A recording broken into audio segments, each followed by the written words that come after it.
He laughed while signing the papers. My sister was unconscious, bleeding, opened up on an operating table. 6 years later, I watched his wife smile and say, "Yeah, I think that's the one. That's her name." He had no idea what it would cost him. If you've ever been humiliated, if someone ever took advantage of your weakest moment, if you've ever fantasized about justice that takes its time, hit like, subscribe, and buckle up. Because this isn't just revenge. This is patience with a pulse. I was 14 years old when my sister's life changed forever. At the time, I did not fully understand what was happening. I only knew that something felt wrong. The atmosphere in our home shifted, like the air before a storm. My sister, Sarah, was 22. She had been with her boyfriend, Paul, for 4 years. 4 years of shared plans, shared promises, and shared futures. So when she sat us down and told us she was pregnant, the room went silent. Not with fear, but with shock, with possibility. Paul proposed almost immediately. Everyone thought it was the right thing. They looked happy. They talked about names, nurseries, and a future together. But happiness can hide cracks. By the 4th month of pregnancy, everything changed. Sarah did not glow. She did not smile through it. She was sick constantly, severely sick. She developed hyperemesis, a condition where nausea never stops. She vomited every day, sometimes every hour. Her back pain became unbearable. Standing made her dizzy. Walking caused sharp pain down her spine. She developed gestational diabetes. Her blood pressure became unpredictable. I remember seeing her curled up on the couch, eyes closed, jaw tight, trying not to cry because crying made her sick again. Paul grew impatient. At first, it was small comments. "Women have done this forever. Your body is built for it. It cannot be that bad." Each time he spoke, I watched my sister tense. Her shoulders stiffened. Her smile became forced. Eventually, she stopped complaining.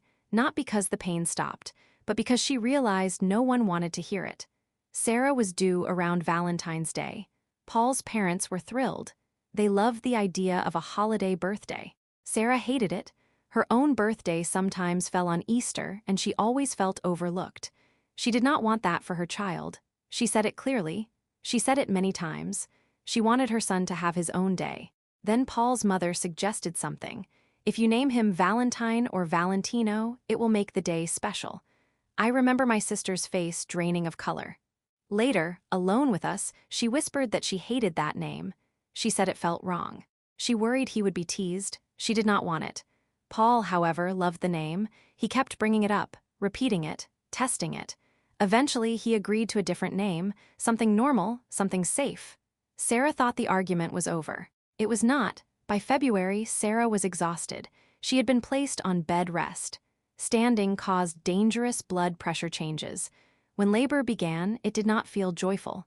It felt frightening.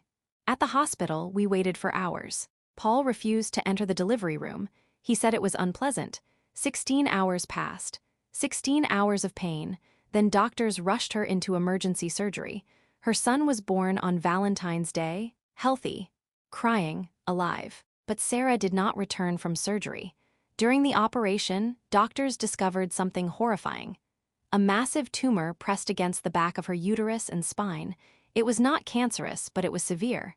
They removed it. Then they removed her uterus. Just like that, her future changed. This child would be her only one. While Sarah was unconscious, paperwork was brought out. My older brother found Paul calmly filling it out. Not shaking, not crying, not waiting. When asked why he did not wait for Sarah, Paul said she needed rest.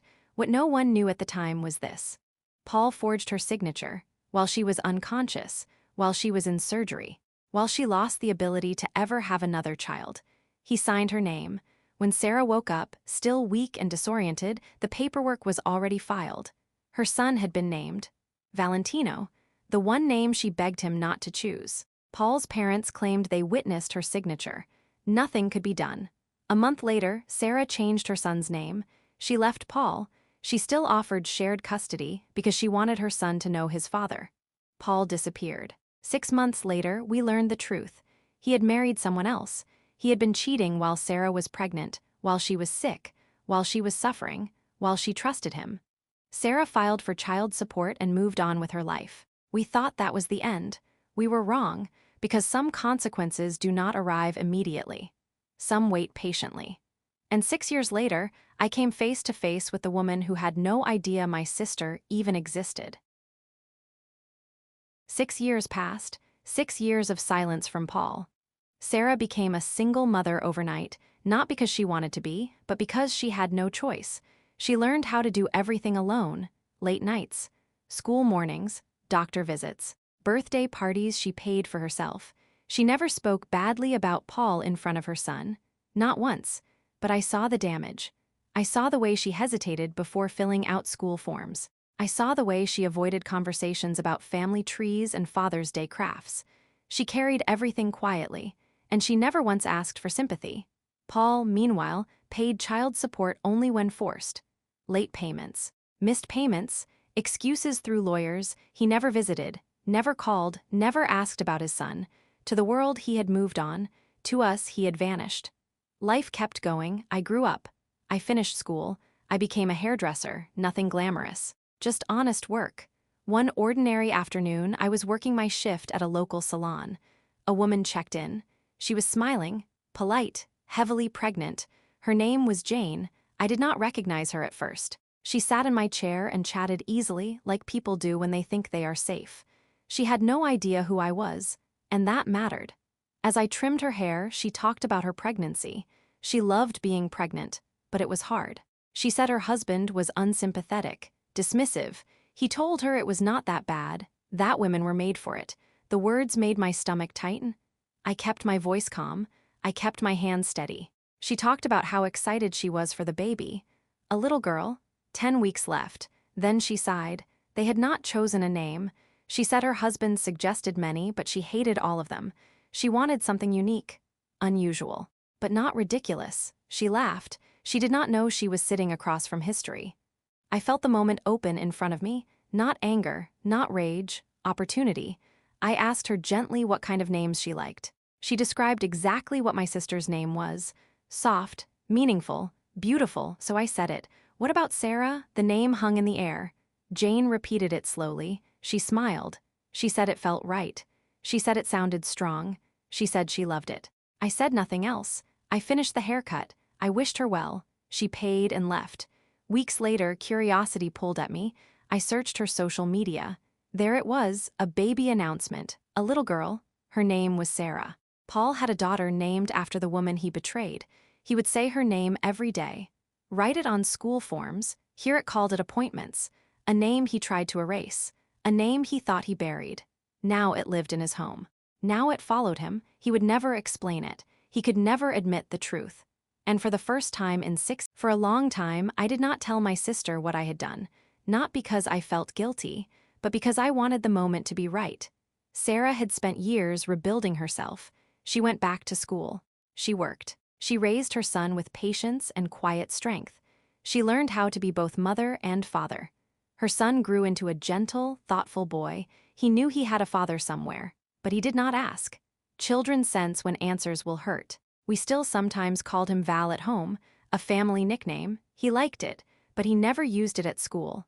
Sarah pretended to hate the nickname, always smiling when she corrected us. As long as her son was happy, she was. Paul remained a ghost. Every so often, a child support payment arrived late. Never early, never consistent, no phone calls, no birthdays, no holidays. Sarah never chased him. She never begged. She accepted the reality for what it was. But I knew something still lived under the surface. Not anger, loss, the loss of choice, the loss of trust, the loss of dignity. One evening, after her son was asleep, I finally told her. I told her about the salon, about Jane, about the conversation. I told her the name. Sarah did not speak at first. She sat very still. Then she laughed, not loudly, not joyfully, a soft, disbelieving laugh. She shook her head. She said it felt unreal. She said she never planned revenge. She never wanted to, but she admitted something quietly. It felt right. For years, Paul had escaped consequences. He rewrote history. He erased people. Now history followed him home. Sarah did not celebrate. She did not gloat. She simply breathed easier, something unknotted inside her. Months passed. Paul never reached out. Jane never contacted us. Life continued. Then something changed. Sarah met someone, a good man. A steady man, someone who showed up. He treated her son like his own, helped with homework, went to school events. He never tried to replace anyone, he just stayed, and that mattered. Watching Sarah laugh again felt like closure, not loud, not dramatic, just peaceful. Paul was still out there, living with a name he could never explain, and the revenge did not arrive with shouting. There were no confrontations, no dramatic messages, no public scenes. That was the point. Real consequences do not announce themselves, they live in silence. Paul never knew who suggested the name. He never suspected a thing. To him, it was just another compromise he lost. But to us, it was balance restored. Every time his daughter's name was called at a doctor's office, he heard it. Every time he signed a school form, he wrote it. Every time someone asked why they chose that name, he had to answer. And he could never tell the truth. He could never say it belonged to the woman he betrayed. The woman he silenced. The woman he tried to erase while she was unconscious on an operating table. The irony lived with him, not loudly, not cruelly, permanently. Meanwhile, Sarah thrived. She grew into herself again, she laughed more, she trusted slowly. She stopped apologizing for existing. Her son grew confident, kind, empathetic. He knew he was loved, he knew who showed up. That was enough. The nickname remained at home, Val, a soft reminder of survival, a reclaimed word. Sarah never stopped being a mother, but she stopped being wounded. And that was the true victory. Years later, when people talk about revenge, they imagine explosions. They imagine destruction. But sometimes justice is quieter than that. Sometimes it is letting someone live inside the consequences of their own choices.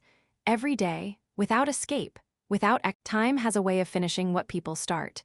Years passed, not with drama, not with noise, just with life continuing. Sarah's son grew older. He became 10 years old. Curious, thoughtful, confident. He asked questions when he was ready. And when he did, Sarah answered honestly.